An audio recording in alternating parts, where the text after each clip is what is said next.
All right, welcome to The Explainer. Today, we are diving deep into the world of AI coding assistants. And let me tell you, things are changing fast. We're talking about a massive shift from just simple tools that write a bit of code for you to AI becoming, well, a real collaborator, an actual part of your team. So, we've all seen it, right? The headlines, the hype. Everyone's talking about these massive 10x productivity gains from AI coders. But, as one developer, Joe Vinik, pointed out, when you're in the trenches, doing the actual day-to-day coding, the gains are there, for sure, but they're more in the ballpark of 10 to 30%. Not quite the 10x revolution we were promised. Which, of course, leads to the big question.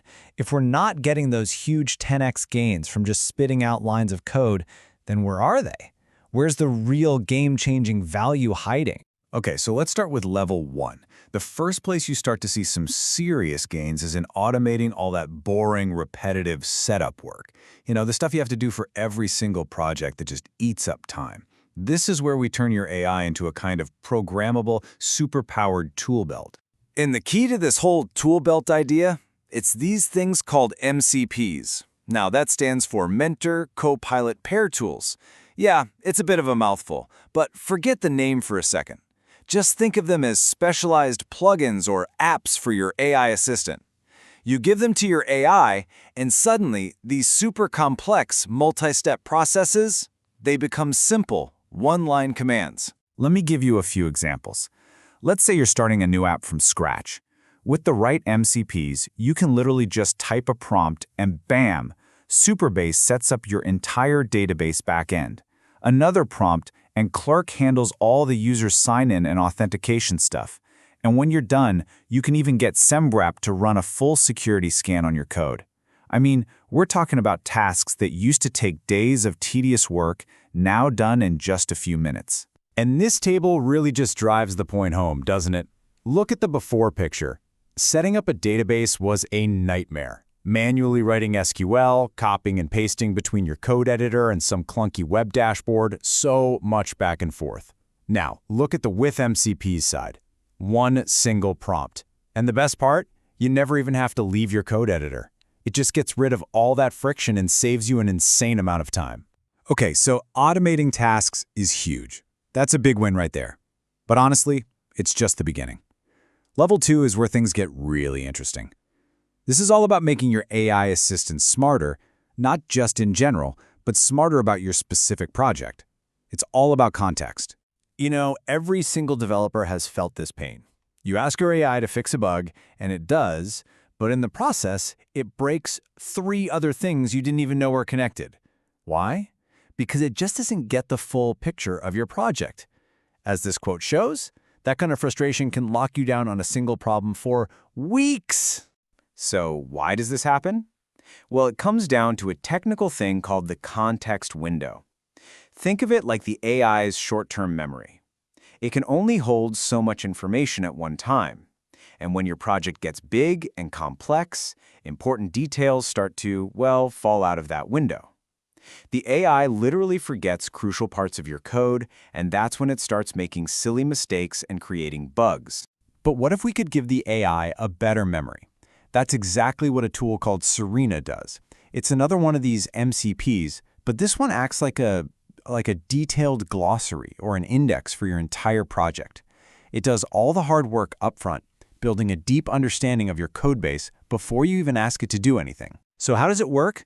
It scans everything. I mean everything. The file structure, all the package dependencies, the configuration files, the whole shebang. It uses all that information to create these comprehensive memory files. And with that deep context, the AI can finally make smart, precise changes without accidentally breaking something else. All right, so we've automated tasks and we've given our AI context. Now let's get to level 3 because this is where we see a huge architectural leap. This is where we stop thinking about a single AI assistant and start thinking about building an entire team of AI specialists. And that brings us to the concept of subagents.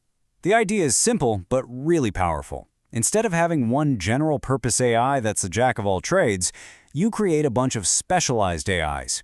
Each one gets its own specific role, its own instructions, and, most importantly, its own isolated memory. You could have a UI design expert, a database guru, a security analyst, a whole team. And the real game changer here is how they handle memory, or context. Think about it. With older custom commands, it's like one person trying to wear a bunch of different hats, and their desk just gets more and more cluttered. With subagents, it's like having a team of specialists, and each one has their own clean, organized office.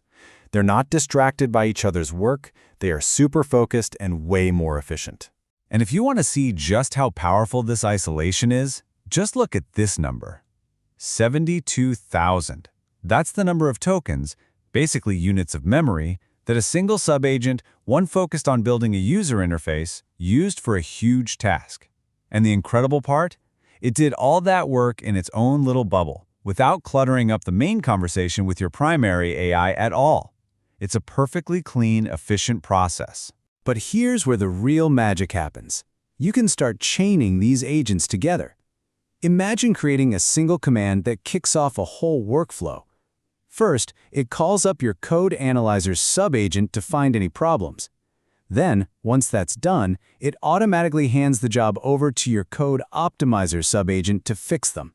You're basically building automated, expert workflows.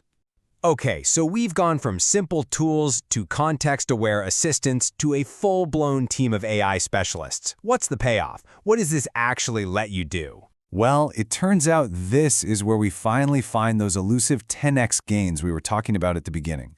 And what's really fascinating is that they're not just showing up in writing code anymore. The real breakthroughs are happening when people apply this team of agents architecture to things like managing knowledge, learning new things, and even creative work. People are building some seriously cool stuff with this. We're seeing AI teammates that can create a powerful search engine for all your personal notes, or agents that can take your study notes and instantly generate interactive quizzes to help you learn. One of the wildest examples is an agent that can look at a slide deck, just the images, and reverse engineer it back into editable text. It's incredible. But there's a really important piece of advice that comes with all this power. You can't let it think for you. As Jovan Egg says, this whole second brain concept is meant to augment your brain, to make you smarter and more capable. It's not a replacement. You're still the one in the director's chair. So when you boil it all down, the big takeaway is this. The real 10x gain isn't about typing code faster. It's about fundamentally changing how we work. It's about creating smarter workflows and solving complex problems in a totally new way, with a team of specialized AI collaborators by our side. And that leaves us with one final big thought to chew on. Your next coworker, it might just be an AI agent, or a whole team of them. So the real question is, are you ready to lead that team? Because as these tools evolve from simple assistants to genuine teammates, the most valuable skill is going to be knowing how to lead them.